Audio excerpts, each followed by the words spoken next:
Money, so they say, is the root of all evil.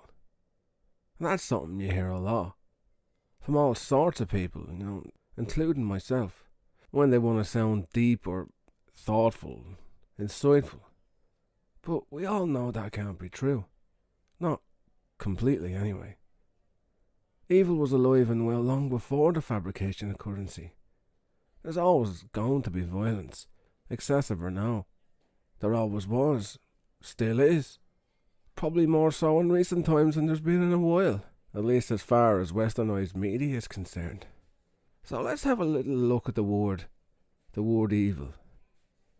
The first thing I see is the word evil is inherently bad, profoundly immoral, or wicked, as the dictionary describes it.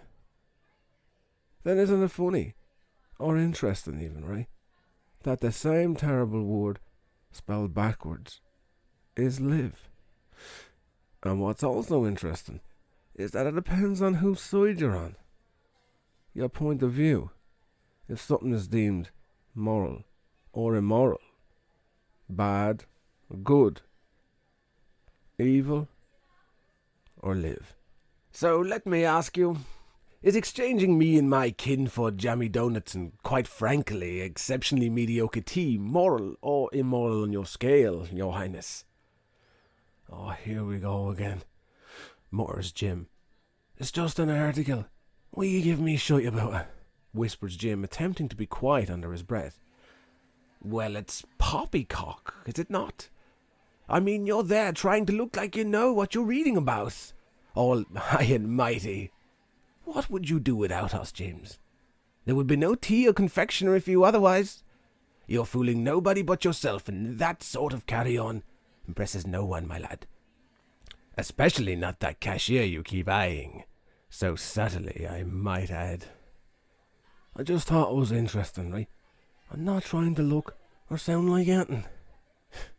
Yes, well, that much is evident, laughs the voice, looking up and down Jim with his words. Tell me, why don't you turn to page number 3 there? Might be something more on your level, perhaps, liar. On a mild spring day, Jim is sitting in his local cafe, nursing a tea with his newspaper spread across the table. How am I lying? Jim says while turning the page and pretending to read the paper thoroughly. Well, would you like a list of reasons why I know you're lying, James? No, you don't have to list them, no. Very well, I'll spare you the humility.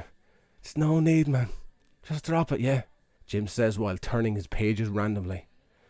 Well, you must be the only one, dare I say man, in the town who can pretend to read the stock part of a grown-up newspaper, while your eyes are anywhere but fixated on it. I like to keep my ear to the ground, man, right? See if I can find an interesting bargain, or something, just lay off, would you? Do you know how the stock market works, James? Do you at all? I suppose you do you? Jim confidently mutters while staring and bickering at his seemingly sentient €10 note laying across the table. Just then, the dark-haired cashier politely interrupts and asks, Is everything all right with your tea? Oh, absolutely everything's fucking perfect. Thanks so much. Just muttering to myself here, stocks and all that. You know yourself, Jim nervously quips. Yes, well, he hasn't a fucking clue what he's looking at, my dear. Jim throws the note a look that could kill. Oh, is that your money? Innocently querying the cashier. It is, yeah. Oh, I didn't know. I thought someone might have left it behind, but she leans in to whisper advice. I know it's only a tenner, but you picked the right one and you never know. Not that I know what I'm looking at either, giggles the girl. Big papers are a little too big for me, she laughs. Oh, never mind actually, James. Could be a match made in heaven after all. Sarcastically sneering the note. Only a tenner. The bloody cheek, he scoffs. Yes, dear, you'd be lucky to see as much per hour, wouldn't you? Still, one can dream, can't they, James? Fuck up, grunts Jim under his breath. You all right? You sure that isn't too strong for you? Giggles the young lady. Not strong enough, dear. A little too weak for my royal taste. Too milky for your highness, on the other hand, interrupts the chatty currency. Jim starts to rub his eyes in frustration, trying to get a word in edgeways. So, what's it like to work here anyway? You know, is it all right? Jim stutters, but the nut butts in and talks over the lady again. Well, just look at the place, James. How do you think the young lady feels? I tell you, it could do with a designated cleaner, full time. It's a crime, really. Filthy grime, surrounding us, breathing it in. I don't know how you can comfortably sit there. Heaven knows what sort of riffraff stewed there, nursing a decrepit, milky tea, no doubt, James, eh? No amount of nursing is going to bring that week of tea back to full strength, my boy. So the hours are bad, but not quite as bad as the wages, so, you know. Every cloud, laughs the girl. I know what you mean, yeah, stutters Jim, wishing he heard everything the girl said. But, yeah, if there's anything else you need, I'm just up the counter, alright? Ooh, and if I may blindly, cheekily pick one for you? That one, points the girl, taking a coin out of her shirt pocket and placing it on a random stock.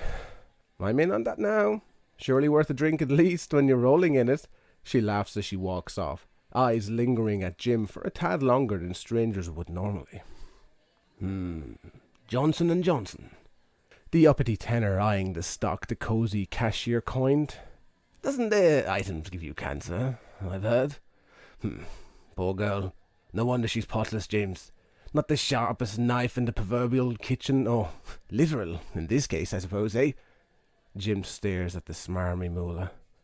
How are you, James? You haven't said much today. Perhaps that tea is too strong for you. You don't look very pleased, sneers the bill.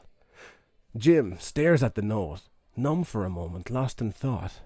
He gives the cashier one slight look with the corner of his eye, just enough to make sure she isn't looking, and then stands up abruptly, grabs the €10 note, the 20-cent coin, and walks up to the counter. Oh, off, are we? Barks the note. Jim stops short at the counter and realizes the young lady's in the back, washing up. The tea was lovely, right? Thank you so much, shouts Jim across the counter to the always smiling girl. And a bit too thankful, aren't we, James? She hardly built a fucking house for you, quips the mouthy money. I'll be in again tomorrow, yeah? Jim glows. I'll let you know how that stock is getting on then. Yes, I'm sure you two will be honeymooning in Barbados with 20 cent on J&J, laughs the money. Jim smiles, gritting his teeth a little, and squeezes the cash just enough to shut him up, before discreetly putting the now stunned €10 note into the tip jar and closing the lid to the sound of muffled moanings coming from within. Oh, cool, awesome, Jimmy, thanks. I'll put a bit more milk in the feed tomorrow, okay? Calls the girl from the back of the kitchen. Jim chuckles and smiles at the girl longingly. No worries, he laughs, relishing in the moment, before turning, flicking the 20-cent coin up in jolliness, and starts walking towards the cafe door, ear to ear smiling.